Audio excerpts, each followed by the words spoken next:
Hi, my name is Varun Kumar, and I'm the host of these Walkcasts with Monte Anderson, where I'll be talking with Monte as he walks around on site for his real estate projects and shows us construction in progress, finished places, and visions for the future of the site. In the process, we'll talk about details of the idea, financing, zoning, involvement with the community, design, construction, and more. Our hope is to share the specifics of the work that's being done and to show small developers how they too can think about bettering their own neighborhood by getting hands-on. Today, we're taking an overview of a strip mall in Duncanville, Texas. We highlight a new co-working space called Collab, the location of the mall, some new tenants coming in to the property, and visions for the future. I hope you enjoy. Thanks. All right, we're recording. All So, right. Monty, tell us where you are right now. Hi, I'm in Wheatland Plaza, this 1960s suburban shopping center that we are retrofitting into basically a Main Street village with a mix of uses, everything from townhomes to 6 luxury hotel rooms to art studios and government centers and dollar stores and pizza joints and just all the things that you would see on a normal Main Street. That's what you're going to see in this old strip center, and how but the main thing is how we're organizing it. That's going to make it special. And another thing is it's right close to City Hall and neighborhoods, and that's really what makes it valuable. Its location surrounded by other things going on. Nice. Are you in your office right now? Yep, I am in my new office. The office.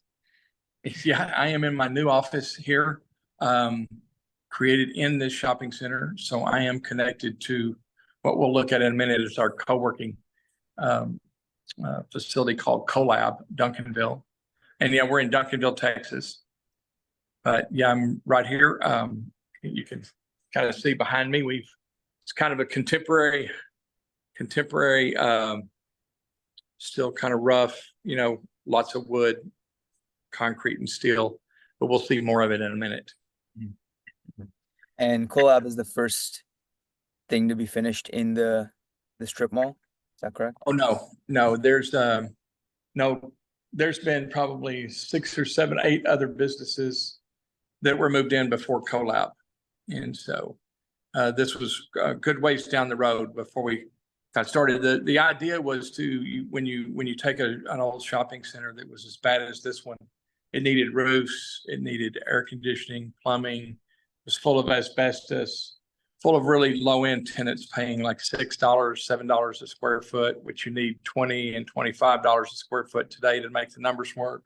The first thing we did was split up a lot of the spaces into smaller units so we could get higher prices per square foot and begin to get the cash flow up as quick as possible. So once we got the cash flow up to a certain point, then we jumped over and put our offices in here connected to the Collab. And how'd you get the idea for the center? Were you just walking past the strip mall, or tell us about how the idea started? Yeah, I've been doing suburban repair projects for a while. This is not the first one, but this one here is so we're going to look outside in a minute and see where the shopping center is actually connected to the neighborhood with a road that makes it the potential for walkability really nice. And it's also across the street from a middle school and City Hall and in the main park in the town. And it's very close to a lot of affordable housing. And so it's just location is perfect. If you reimagine it and put in more than just retail, but you mix it with office and services and townhomes and hotel rooms and food trailers, things like that, then you can see it looking. If you look close enough, you can see it looking like a Main Street. And that's really the way we patterned it just after Main Street. We really didn't make up anything new. It's not really, we went back in time to figure this out because it's like, what did Main Street used to look like? It was barber shop. It was the butcher, the baker, the candlestick maker, the attorney, the insurance person, the city government facilities, the library. Those are the kind of things you used to see in Main Street. And that's what we're trying to do with this strip center. Oh, local businesses. Yep, mostly local, but there's some national businesses here too. We've got, we'll see a Dollar General, which they were here when we purchased it. And we'll see a Chase Bank, ATM. We got Domino's Pizza, T-Mobile. Soon we'll have the state of Texas. We'll have their license plate registration facility here. And then we've got WellMed, which is a national medical company that's got a clinic here also. Cool. Did you talk a bit about doing a walking pro forma for small developers? Is that something you did when the first time you saw the strip mall, or no? Yeah, we'll talk more about that in future, what we're calling these Walkcasts that you and I are going to be doing. But the walking pro forma is really what you do when you're driving down the road or you're walking down the road and you see a property, and you got to know how big it is approximately, and you got to know what your concept is going to be or what your vision is going to be for the property. And you kind of got to know what the rental rates are and the construction costs are. And you got to be able to guess at all of this. And so what you do in a walking performance, you go sit down at the coffee shop and you pull out a piece of paper or a napkin and you lay all this thing out and you sketch it out and you roughly sketch it out. And I do this all the time. And, with projects everywhere, and you find out if you're in the ballpark first. You want to know you're in the ballpark before you start even thinking about talking to architects and engineers and people like that. So there's a lot of that's guesswork based on experience. If you don't have experience, that's one of the really important things in creating a good ecosystem, around yourself. And that ecosystem is, your architects, your contractors, your city staff for zoning and building inspections and fire and all of those, your attorneys, your accountants. I mean, that's your ecosystem. And so what you want to do is surround yourself with people that are really smart so they can help you know what you're doing. Great. Well, let's start walking around Collab. Could you show us the co-working space? Yeah, let's do that. We're going to turn the camera around. Okay. We're gonna go here to the front door. As you can look outside. You can see this big. It's a Sunday afternoon, so you can see this big ugly parking lot, which has gotten more full every week. But if we come in the front door of Collab, you will see what used to be a big shopping center space. It is a retail space, and there's our logo Collab and some of our artwork. And if you come to the front desk here, right off to the right is Options Real Estate corporate offices that's connected to the Collab. And so start with my people here, my admin people. You can see what we've done. We just left all the ceilings open. We've got a few enclosed offices along here, and then all of my workspace, my people, we have about 8 employees that are full-time here. This is Christopher. He's got one of those real tall desks. 2 of my people like to stand up and work. Our workroom and file space has gotten a lot smaller as we've gotten more paperless. And then we created back here, a lot of the ladies that work in my office will not go out for lunch. So we really created a living room and a kitchen with TV and stuff so they could kind of get away from the action. In fact, I encourage them to come back here and take naps during the day. And you can see my 2 lazy cats here laying and basking in the sun today. So It's cute. they live here. These 2 live here. It's Doc and Davis. Okay. So as we go over to through the wall here, which takes us into the Collab, which is the open desk or hot desk area, which is common in many, co-working spaces. Got our bleachers over here, our refreshment area in this section over here. Got a big screen for trainings. So we can do seminars and trainings here. And we got the normal stuff, with the phone booth and our logo and mission statement here. And we've got 18 offices around the outside. You see some of our new tenants that begin to move in. And so these are all small offices around the exterior, and they'll rent from anywhere from around $650 to up to $1,100 a month. And we got an engineering company called Verdunity, one of our first tenants. We got a conference room here. It's a conference room. It's got all the audio visual, internet, everything is state of the art. So you can do Zoom calls on site and Zoom calls at the same time. And if you look back at the back, this was interesting. At the back of these old shopping centers, they're dark back there because the walls are just solid. There's storage rooms, and we see some more offices to the back that are leased. This is a new one, so we're about halfway of our small offices are all leased up of the 18 offices that are here. These Options. You guys moved in during construction, right? No, we moved in after construction. Okay, and you were I'm assuming the first occupants, right? Yes, we some people moved in with us, but yeah, we were the first ones. We moved in first. And that's the interesting thing about our what we call collab here, collaboration, is the reason that the ones that we have, we've done many co-working spaces over the last 25 years. We just didn't know that's what it was called. But it works because it's connected us, so we don't have to have a lot of overhead, a lot of new people to run the co-working space. And so we can make money quicker and easier, because if you gotta do these, if you're doing these co-working for as a real estate project, to me, they don't work as good, because you got to have so much staff. You got to have somebody running it, somebody making the coffee, somebody cleaning and all that. And we already have that in our system. So up here, you can see what we did was we cut the holes in the back of the building. And, so we really made it where you could really have good light. And this makes all the difference back here. It was so dark back here.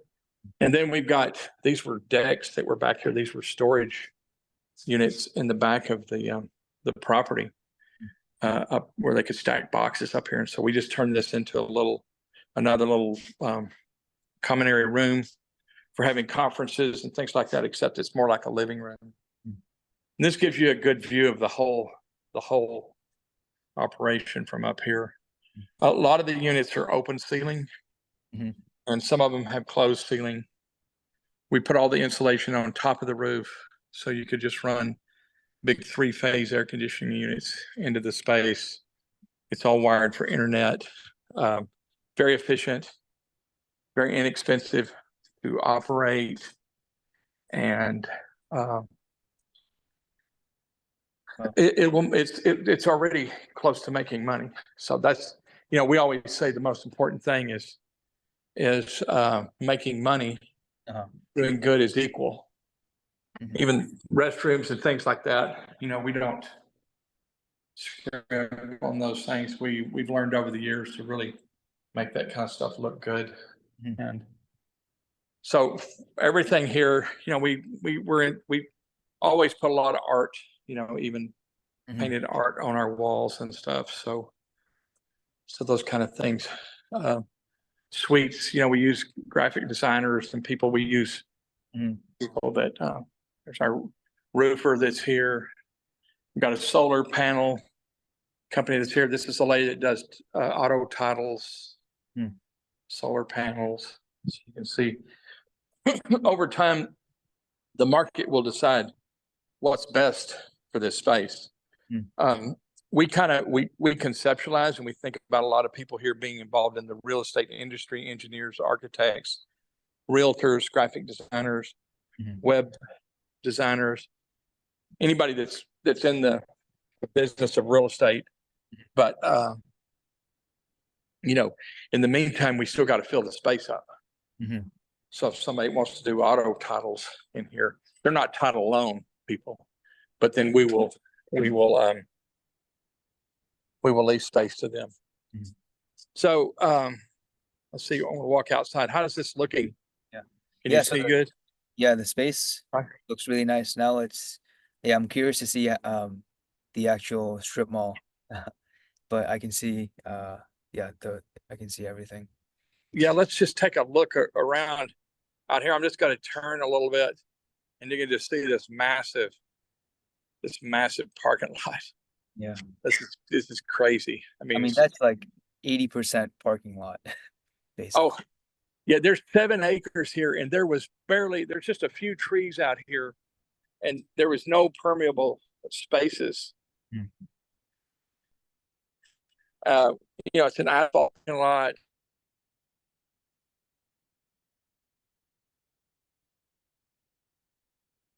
Yeah, a grocery store, and it's a local store called Minyards. And it's 18,000 square feet, and we're getting ready to put in. The state of Texas is going to take 7,000 square feet here. Mm. And then we've got an educational institute coming. And then we've got several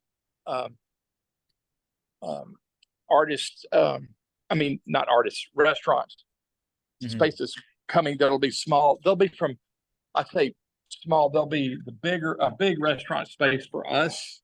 Mhm. It's got to be 2,000 feet. Mm. A small restaurant space will be 700 square feet. Mm. So this will just go show you what we gutted this. We're busting up concrete for plumbing. Just a big old giant box. Yeah. So, and what do you do with this? This side, this 7,000 square feet from front to back, which takes up a lot of my back space, will really makes us a lot of money with the state of Texas being in this nice, neat box. It takes up kind of the space in the elbow, the space that doesn't have good frontage.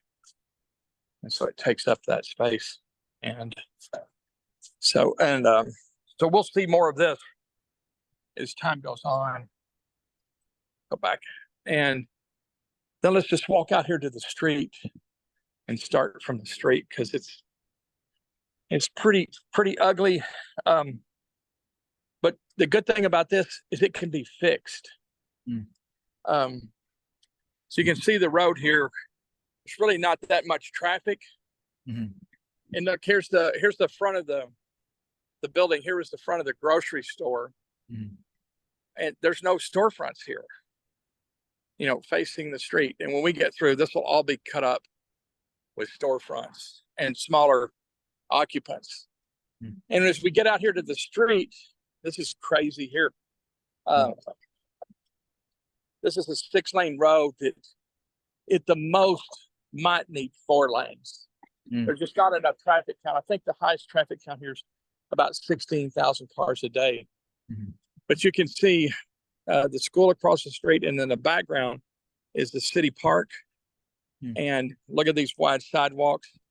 But if you're walking down this sidewalk here, which is a nice wide sidewalk, but you got cars zooming past you at 60 miles an hour with their mirrors right next to you. It's very dangerous. Right. And there was nowhere to capture rainwater. Mm. And so we cut up what we did. One of our first things that we're doing is we cut up a bunch of paving out here to create landscaping. Mm. And as you can see in those curbs where the water will run into the landscaping areas. And eventually, we'd really like the city, you can see the dangerous place to walk here, to take this outside lane away and either make it bike lanes or either make it parallel parking, for future. And you're working with the city to make that happen? Yeah, we've got some road warriors here in town that think that we still need 6-lane roads everywhere. Right. And you can see, although this is very dangerous, it's not a high traffic area. Now this is a Sunday afternoon, but see, we rebuilt the sign. One of the first things we did, we started putting food trailers. We got the okay just recently from the city to put food trailers here, temporary uses. We say food trailers, not food trucks, because the trailers are more semi-permanent. And then Chase Bank has a ATM here, and then all the landscaping. This was it. This is all the landscaping. These little islands. We did take care of them, but you can see we're creating landscaping all the way down here. This is it's quite a big job. It's $500,000 plus just on this job down here. We had things like this ice machine that was already here, and as you walk down this driveway here, this is part of my property here. This is not a city street, but this is why I bought this property, because you can see it's connected to the city street behind it, and people use it like a city street. But what I will do, see, I've already painted some parallel parking spaces on both sides, to slow this down. And actually during the week, these do get used already. And so when we get done, there's a big square out here. You see where that truck with the pink thing in the back end? Yeah. This big square, all the way up to where the construction equipment is, all the way up to this food trailer. In this square is 19. It's got to be 19 townhomes, for sale townhomes on a platted lot. So it'll create like that going down in front of that strip center over there. It'll create like an urban street with parking on both sides and sidewalks around it and landscaping. So it'll be a little cottage community right here. And there's our WellMed over there, our Collab. There's a daycare getting ready to open up in the next 30 days. There's Taekwondo. There's the Macmillan Institute is a liberal arts training center. Every season's a school supply and art supply. And so all of this will come up. Yeah. All this right here they'll have its own parking interior wise, and so it'll all come up pretty soon. We're in the process of replatting it, platting it separately, and it'll be condoed. So you'll buy a unit. There will be townhomes, so they'll all be your unit will be setting on the dirt. They'll be all 2-story. Very much in scale with the shopping center, very much in scale. And so there's what I like about this. There's the reason I bought it right here. The connection to that neighborhood. Yeah. So what was getting the entitlements like? I imagine you had to rezone from commercial to residential for the condo portion. What was that like? Yeah, it had to. We put it in a PD, a plan development, that's what we do in this part of the country. We do a lot of plan developments. And it was really difficult.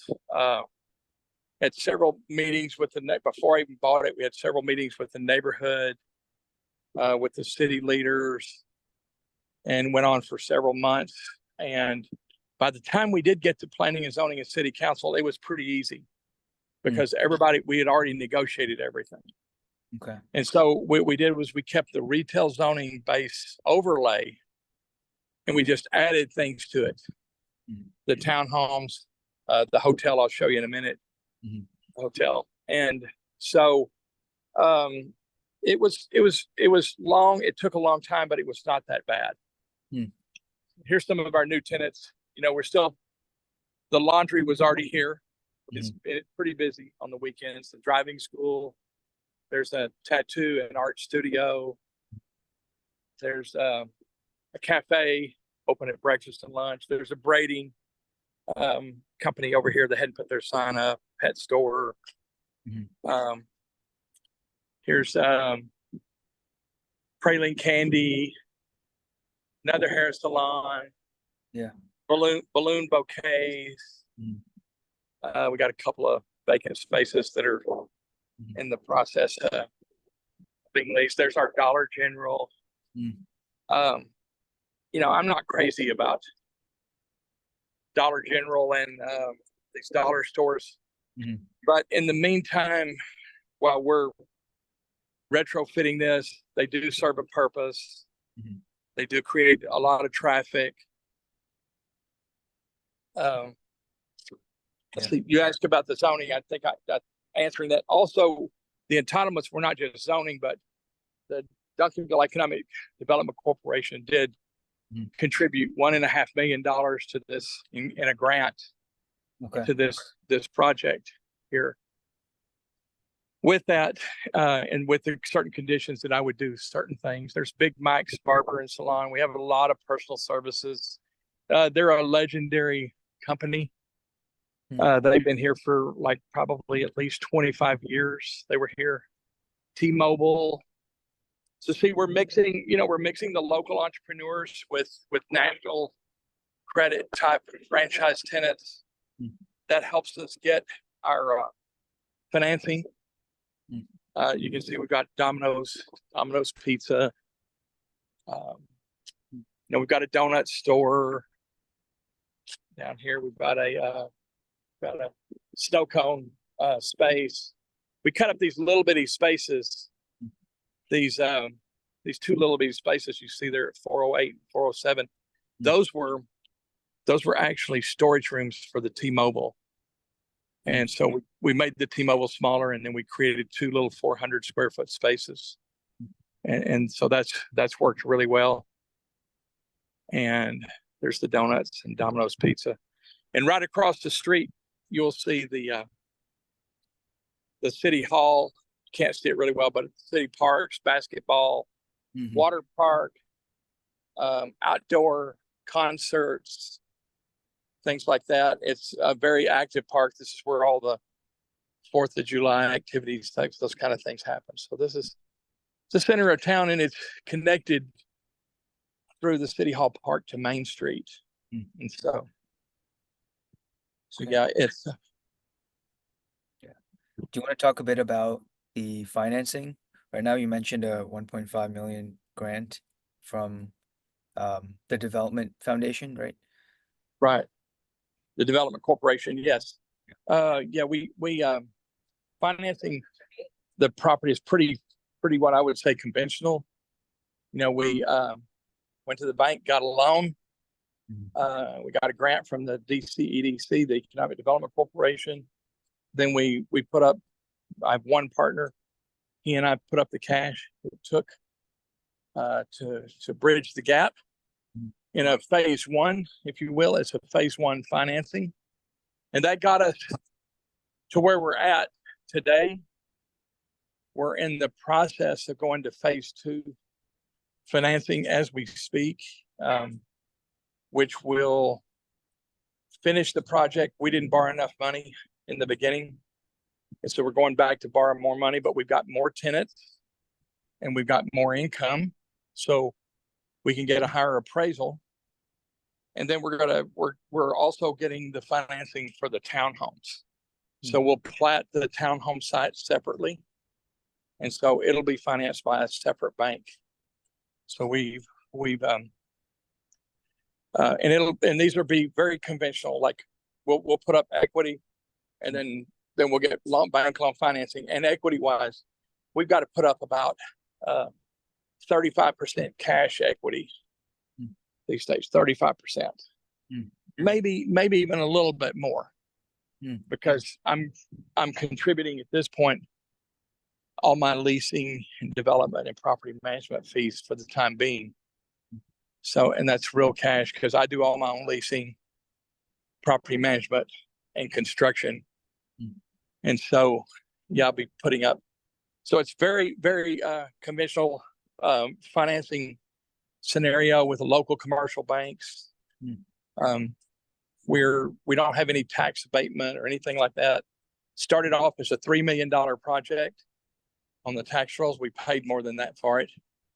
But by the time we get through, it'll be somewhere around 25 million total value, without adding any new infrastructure, to the city. So it's a very, makes the city rich. Yeah. This whole project, because you don't have to add any new infrastructure. Wow. Wow. So this is the a new daycare going in, and when I did this daycare in southern Dallas County, typically our daycares don't get real good attention. They'll put the playground like on concrete or asphalt. And so I said, we're not going to do that here. This was all concrete out the back of the building, this whole area. And this area where this are 2 to 5 year olds around this, where this retaining wall is, this is the playground. It'll be fenced. And they just poured this last week. And every one of their classrooms that you see here will have direct access to the playground. And I really wanted that. They didn't have to go down halls. They didn't have to. And this will be really well done out here. We'll have some astroturf or plastic type coating but it'll also have some gravel and some real grass and some trees. And then behind this stuff is really expensive to do. All of this that I'm showing you right now.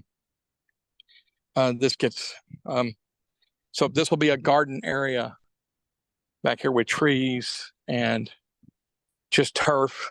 And this kids could actually come outside if they wanted to, and they could actually kick a ball. Now, there will be dumpsters and things around the site here.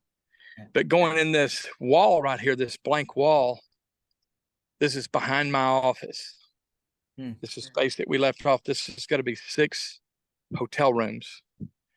And we had to cut the parking lot down. You can see where we cut the parking lot down that went up on the wall where this is flat, where we'll cut doors into this just like we do in the rest of the building all over. We'll cut doors in here for the hotel rooms. These will be luxury loft style hotel rooms. And then behind us, you can see the neighborhood. Yeah. And the city let us keep up this chain link fence and just do a green. You can see we're growing green plants on the fence now. So we don't have to put up a block wall or a wood wall, have a live fence. And there you go. The daycare is really close to moving in. And so we're 88% leased now. Not all of that's completely finished out. We're doing the finish out for like the state of Texas and the other restaurant tenants over here. But I suspect by next summer we'll be close to 100% occupied here, and the townhomes should be under construction. And there you go. That's great. Yeah. What else? You talk a lot about getting community support for any project you do in the neighborhood. Have you already gotten feedback from the city and from residents about the development? Yes, we have. I'm going to turn this back around. Yeah. Yeah, we had a meeting the other night at economic development and city council meeting here. And then we've had several community meetings over time where we invited people in just to see the construction going on. And for much of the time, we kept getting criticism from city council people, and neighborhoods said that we're not doing anything over here. And of course, they didn't see, there was nothing going on in the parking lot at the time. Everything was going on inside the buildings. We were leasing these spaces up where we were replacing roof, we were removing asbestos. And so we got criticized along the way that we weren't doing anything until they came in over here. But you believe it or not, people don't really stop and come in these spaces. It doesn't matter how many times I invite them in, and we have a few people that just are never going to like us. One lady right behind us, and she complains, goes to every council meeting, complains about us. And, when we bought this center, we're going to have some more photos and some diagrams I'm going to have for you here to put with this. But this place was complete. The guy couldn't even get insurance on it. It was so bad. Oh. So it had no insurance when we bought it, and light poles were falling down. And so for the most part, though, people are happy. They're coming back here to shop, and coming back. People are starting to come here to work, and for the most part, it's really good. This Thursday night, we have an open house for the Collab. Chuck Marone from Strong Towns will be here on Tuesday. He's coming to visit and promoting his new books. He's going to stop by here and meet with some of the city officials. I think as an incremental developer, as a smaller, mid-sized developer, you got to continue to invite people into your projects and show them what you're doing and what you're thinking, because otherwise it kind of looks funny with one little food trailer sitting in the parking lot, or Monty, what have you built over there in the corner of this shopping center? What do you mean a hotel? Yeah. My banker said to me the other day, there's no way I'm going to finance a hotel in Duncanville in the back end of a strip center. He said, there's no way. I said, okay, that means we'll have to do it ourselves then. Okay, got it. So that's it's a constant thing is keeping the public and the city councils and boards and things, involved, because they change every year or two. City councilmen come and go, and city staffs. I mean, we've had 3 city managers in Duncanville since I started this project. 3 city managers. Oh. It's an unusual time. The boards, the Economic Development Board, the one that gave us the grant, is no longer there. There's another board there. So you constantly got to keep them updated. And have you had any challenges with construction? Anything delays or issues with supply chain? Not supply chain in this part of the country. We're in pretty good shape. In Texas, around the Dallas, Texas area. This is southern Dallas County, where Duncanville is. We're pretty good. I mean, we had some during COVID. It slowed us down a little bit, but we really don't have those. But we do have constant problems with, zoning peculiarities, I would say, and fire issues. We had a fire issue that held us up for like 6 months over in a part of the building, and we had to go through and work out those details and hire consultants and hire engineers and meet with city council and with, staff. Was frustrating, but we worked it out, and they worked it out with me, the fire marshal and the city. We all worked it out where they were all covered, where everybody was covered, and we're all good now. So, cost, I mean, inflation, I mean, from the time I first closed this deal in 2020, so I've been here a little over 2 years, and it was in 22, my interest rate was 4.5%. And then I had a 2-year adjustable interest rate, and it went up to 7.5%. So that was, that kind of stuff is really, that's tough. I mean, and costs are high, costs are high on everything. But on the other hand, I've gotten really high rates because I understand how to break this buildings up into small spaces where I can keep the dollars per month down, but keep the rent per square foot up. It's like my little cafe over here. They're in 1,400 square feet, and they're busy all the time. They're Monday through Saturday open. They're closed on Sundays, and breakfast and dinner. And they kept saying, we need to expand. I said, no, you don't need to expand. Keep the pressure on. Keep your rent down. Keep the pressure on. Your staff is less. Make the money. Put it in your pocket. Don't put it in the landlord's pocket. Keep the space. Keep you tight. And when the economy goes up and down, you can go up and down with it. It's easy to run, on the slow times, one wait person can be there running the whole thing, and people will learn to come, at odd hours to eat breakfast. They'll come early or they'll come late, or same for lunch. So you'll extend your hours by having small spaces. If your food's good, I mean, you still got to have good food and service.